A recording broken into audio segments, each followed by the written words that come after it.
அதாவது இந்த கேள்வி கேட்டவருடைய தகப்பனார் இருக்காரு, அவரு எந்த சொத்து வாங்கினாலும் அவர் பொண்டாட்டி பேர்லாம் வாங்குவார். இப்ப அவர் இறந்த உடனே பிள்ளை எல்லாம் போய் என்ன செய்யறாங்க, அம்மாட்ட சொத்தை பிரிச்சு தாங்க, எங்களுக்கு பங்க தாங்கன்னு கேட்கறாங்க. அவர் மூத்த போயிட்டாரு, அந்த சொத்து பூரா அம்மா இவங்களுடைய அம்மாவுடைய பொறுப்புல இருக்கிறது. அம்மாட்ட போய் என்ன செய்யறாங்க, பாப்பா சொத்தை பிரிச்சு தாங்கன்னு கேட்கறாங்க. எதனால கேட்கறாங்கன்னு கேட்டா, அவங்க பாப்பா தானே சொத்தை சம்பாதிச்சாரு அப்படின்னு கேட்கறீங்க. இது தார்மீக ரீதியா அது உங்களுக்கு தெரிகிறது. ஆனா சட்டம் அதை பார்க்காது. சட்டம் இந்த இஸ்லாமிய சட்டமா இருந்தாலும் சரி, உலக சட்டமா இருந்தாலும் சரி, உங்க வாப்பா சொத்துனா உங்க வாப்பா பேர்ல இருக்கான்னு கேட்பாங்க. வாப்பா பேர்ல இல்லையில அவர் சொத்து விடாம மூத்தா போயிட்டார், அவ்வளவுதான். உங்க அம்மா பேர்ல இருந்தா அம்மா தான் சொத்துக்கு சொந்தக்காரங்க. அவங்க ஹயாத்தோட இருக்கிற வரைக்கும் அவங்கள்ட்ட நீங்க கேட்கவே முடியாது. அவங்க மூத்தா போனதான் உங்களுக்கு வாரிசுன்ற பிள்ளைங்கிற முறையில் உரிமை வருமே தவிர, எங்க வாப்பாவுடைய சொத்து தானு சொல்லுவதெல்லாம் உலகத்துக்கு பேசிக்கலாம். தார்மீக ரீதியாக உங்க வாப்பாவுடைய சொத்து தான், அவர் தான் சம்பாரிச்சா, அது வேற விஷயம். சம்பாரிச்சு மனைவி பேர்ல எழுதிட்டாரு, மனைவிக்கு சொந்தம்னு ஆக்கிட்டாரு. மனைவிக்கு சொந்தம்னு ஆக்குனதுக்கு பிறகு பெத்த பிள்ளைகளா இருந்தா கூட அம்மாட்ட போய் நீ கேட்க முடியுமா? அம்மாட்ட உதவியா கேளுங்க, ஏதாவது கொடுங்கம்மா கஷ்டப்படுறேன் வியாபாரத்துக்கு தாங்கன்னு கேளுங்க. அவங்க தான் அந்த சொத்துக்கு உரிமையாளர். அந்த சொத்தை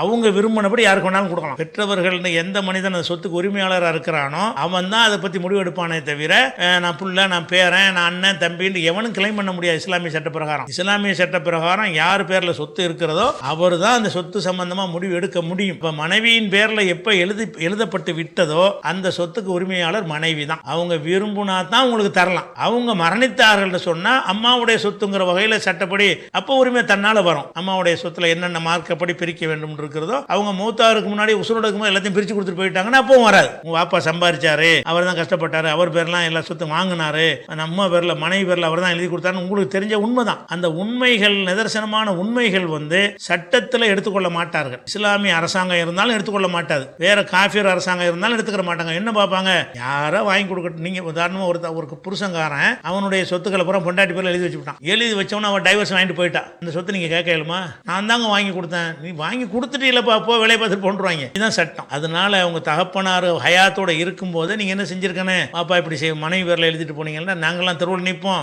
எங்களோட பேர்ல கொஞ்சம் எழுதி வைங்கன்னு அப்படியாவது நீங்க கேட்டிருக்கணும். அப்படி கேட்காம இருக்கும்போது அவர் எல்லாமே அவருடைய மனைவி பேர்ல எழுதி வச்சுட்டு போயிட்டாரே ஆனால், அந்த மனைவி உங்களுக்கு தர மறுத்தார்களே ஆனால் அது எந்த குற்றமே வராது, அல்லாட்ட எந்த கொஸ்டினுமே வராது. ஆனா அவங்க சொத்து. ஆனா என்னன்னா, நம்ம பிள்ளைகள் தானே, அவருடைய சொத்தானே, நமக்கு ஒரு செக்யூரிட்டிக்காக நமக்கு எழுதி தந்தார், அவங்களா விரும்பி அவங்களா உணர்ந்து ஒரு தார்மீக அடிப்படையில் தந்தால் அதுக்கு அந்த உரிமை அவங்களுக்கு இருக்கிறது. தர மறுத்தால் அதுக்கு உரிமை இருக்குது. அதனால் நீங்கள் சொந்தம் கொண்டாடுறதுக்கு எந்த கோர்ட்டுக்கு போனாலும் சரி, எந்த ஜமாத்துக்கு போனாலும் சரி, எங்கே போனாலும் அதுக்கு உங்களுக்கு அந்த சொத்து உங்கள் தாயார்கிட்ட இருந்து நீங்கள் வாங்குவதற்கு வழி கிடையாது. அது சொத்துக்கு சொந்தக்காரங்க உங்கள் தாயார் தான்.